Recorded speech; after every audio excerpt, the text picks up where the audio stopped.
এক সারস পাখি তার শিশু সন্তানদের নিয়ে এক ক্ষেতের মধ্যে বাস করত। চারিদিকে ক্ষেতের ফসল পেকে গেছে, আর যখন ক্ষেতের ফসল পেকে উঠেছে, সারস পাখি আর তার বাচ্চাদের মনের মধ্যে কিন্তু একটা ভয়ের সঞ্চার হয়েছে যে এবার তো ফসল কাটার সময় হয়েছে, তাদের এবার বাসারও উৎখাত হবে, এদিকে তাদের প্রাণহানিরও শঙ্কা রয়েছে।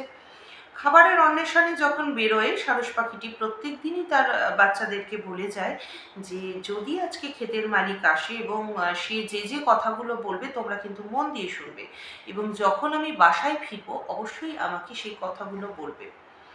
একদিন সারস পাখি বেরিয়েছে তার বাচ্চাদেরকে বাসায় রেখে খাবারের অন্বেষণে, আর সেই দিনকে ক্ষেতের মালিক এসেছে তার শস্যর কি কি পরিস্থিতি আছে দেখবার জন্য। চারিদিকে দেখে শুনে কৃষক তখন বলছে, হ্যাঁ এবার তো কাটার সময় হয়েছে, একদম পেকে গেছে ফসল, আর দেরি করা যাবে না, কালকেই ফসলটা কাটতে হবে। তাই অমুক অমুক প্রতিবেশীর নাম বললো যে এই প্রতিবেশীকে দায়িত্ব দিলাম, ওই প্রতিবেশী কেটে দিতে পারবে ভালো।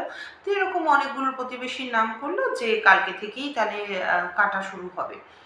আর এটা শোনা মাত্র সারস পাখির বাচ্চাগুলোর মনের মধ্যে তো ভয় হয়ে গেছে যে কখন তাদের মা আসবে আর তখন সে কথাগুলো জানাবে। তাই সারস পাখি বাড়িতে ফিরতেই যখন জানালো যে কালকেই আমাদের কিন্তু জায়গা পরিবর্তন করতে হবে যত তাড়াতাড়ি সম্ভব, কারণ আগামী কালই কিন্তু ফসল কাটতে আসবে, কারণ বলেছে অমুক প্রতিবেশী তমুক প্রতিবেশীরা ফসল কাটতে আসছে। তো এটা শুনে সারস পাখি মৃদু হাসলো, বলছে ঠিক আছে, তোমাদের কোনো চিন্তা নেই, তোমরা নির্ভয়ে থাকো, কালকে আমাদের ফসল কাটা হচ্ছে না, কালকে দেখবে ফসল কাটা হবে না, তোমরা নির্ভয়ে থাকতে পারো। যথারীতি আগামী দিন ফসল কাটা হয়নি। তখন কৃষক আবার সন্ধেবেলায় এসেছে ফসল কতটুকু কাটা হয়েছে দেখবার জন্য। দেখলো যে না, কেউ তো ফসল কাটতে আসেনি, এবং ওরকমভাবেই রয়েছে সমস্ত ফসল চতুর্দিকে। তখন ভাবছে যে কেন আসলো না, তাহলে এরমভাবে তো ফসল ফেলে রাখা ঠিক না, তাহলে একটা কাজ করি, আমি আমার বন্ধু যারা আছে তাদেরকে খবর দিই, তারা ফসলটা কেটে ফেলবে, কারণ এইভাবে যদি পড়ে থাকে তাহলে তো ফসলগুলোও নষ্ট হয়ে যাবে, যেহেতু পুরো পেকে গেছে। তো সেই মর্মে সে কিন্তু সমস্ত তার বন্ধুদেরকে জানালো যে এরকম আগামীকাল ফসল কাটতে হবে এরকম। তো এই কথাগুলো কিন্তু সমস্ত শুনতে পেল সারস পাখির বাচ্চাগুলো। আর সারস পাখিটি যখন বাড়িতে ফিরল, তখন সে শুনতে পেল তার বাচ্চাদের থেকে যে আগামীকাল কৃষকটি তার বন্ধুদেরকে দায়িত্ব দিয়েছে সমস্ত ফসল কাটবার জন্য। এইবার তো বাচ্চারা আরও বিচলিত হয়ে যাচ্ছে, তাহলে এবার কি হবে, আমাদের হয়তো আগামীকালই এই জায়গাটা ছেড়ে দিতে হবে। তখন সারস পাখি আবারও হাসলো, বলছে কোনো চিন্তা নেই, আগামীকালও এখানে কাটা হবে না। বলছে আগামীকালও কাটা হবে না? বলছেন আগামীকালও কাটা হবে না, তোমরা নিশ্চিন্তে থাকো। আর যখন আবার আগামী দিন যখন সকালবেলায় আবার আহার খুঁজতে বেরোচ্ছে সারস পাখি, তখনও একই কথা বলে যাচ্ছে যে দেখো তোমাদের ক্ষেতের মালিক আসলে যে যে কথাগুলো বলবে তোমরা কিন্তু মন দিয়ে শুনবে। যথারীতি সেদিনও সন্ধ্যেবেলায় এসেছে কৃষক, আসার পরে একই কথা যে মা আজকেও কেউ ফসল কাটতে আসলো না, আজকেও আমার বন্ধুদের যে বলে আসলাম তাও কাটতে আসলো না, তাহলে দেখা যাক আগামীকাল কি করা যায়, তাহলে আমারই কোনো একটা ব্যবস্থা করতে হবে, তখন কিন্তু কিছু করার থাকবে না, কারণ এরপরে আর আমার বিলম্ব করলে চলবে না।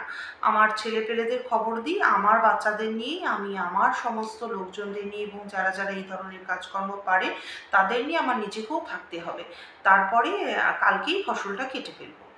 এবার সারস পাখি যখন বাড়িতে ফিরেছে এই কথাগুলো আবার সারস পাখির বাচ্চা জানিয়েছে সারস পাখিকে।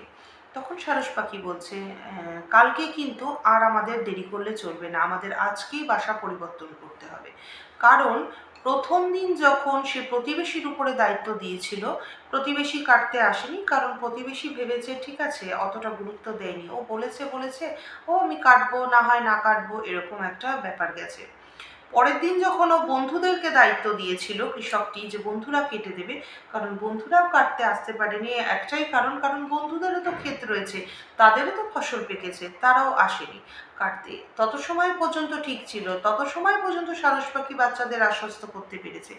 কিন্তু যখন শুনেছে যে কৃষক নিজে আসবে এবং তার বাচ্চাদের নিয়ে আসবে, মানে তার পুত্রদের নিয়ে আসবে, এবং যে যে লোকগুলো কাজ পারে করতে, যে যে লোকগুলো ভালোভাবে কাটতে পারে সে তাদের নিয়ে আসবে, তখন কিন্তু সারস পাখি বলেছে, না, আমাদের বাসা আজকেই পরিবর্তন করতে হবে। কারণ গৃহস্বামী নিজে যখন আসছে, ক্ষেতের যে মালিক যখন নিজে আসছে, তার মানে কাজটা অবশ্যই হবে। অর্থাৎ যে কাজ নিজে জেনে করছে বা নিজের কাজটা যখন নিজে সারছে, নিজে দায়িত্ব করে করছে, সেই কাজটা কিন্তু অবশ্যই হবে। আর অন্যের উপর দায়িত্ব দিয়ে যদি নিশ্চিন্ত মনে থাকা যায়, সেই ক্ষেত্রে কিন্তু সেই কাজটা সফলতা পায় না।